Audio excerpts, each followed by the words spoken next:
I'm sorry that I couldn't be there in person. I'm in sub-Saharan Africa to explore, among other things, the use of CGM there.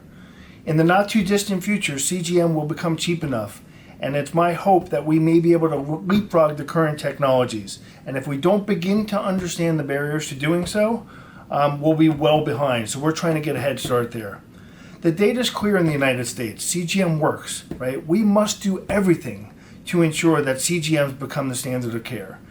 Even in the United States, we know from T1D exchange data that adoption within the specialty clinics is only 35%. And outside of the specialty clinics, we know that it's less than 10%. Yes, CGM is not for everyone, but we can certainly do better than this. We use the best technologies everywhere in our lives. Why not when you're dosing with a drug that can kill you? Type 1 is the only disease that I know of where patients and caregivers make dosing decisions with a drug that can kill them. They make these decisions 24/7, and if they're right 60% of the time, they're doing amazing.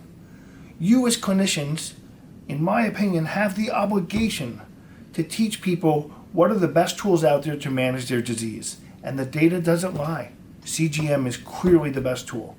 So the next time you're sitting across the table from a patient, you need to ask yourselves, not if I should prescribe CGM, but why wouldn't I prescribe CGM?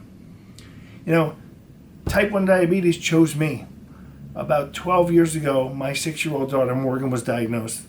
And then if that wasn't motivation enough, my 14-year-old daughter, Caroline, was diagnosed 2 years ago.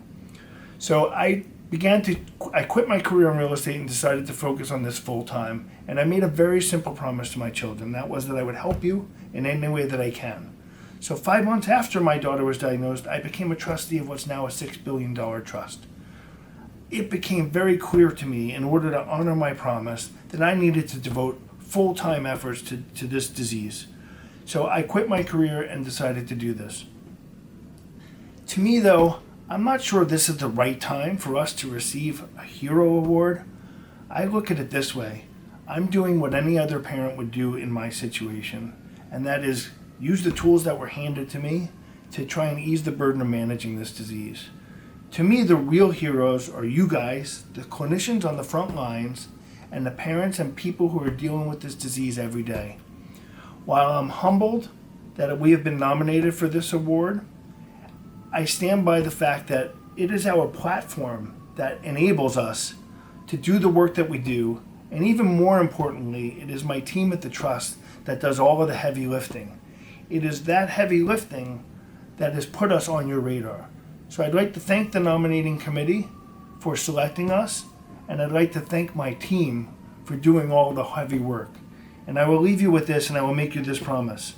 We are just beginning to have the impact, and we will have a major impact on living with this disease, or we will die trying. Thank you. Bye-bye.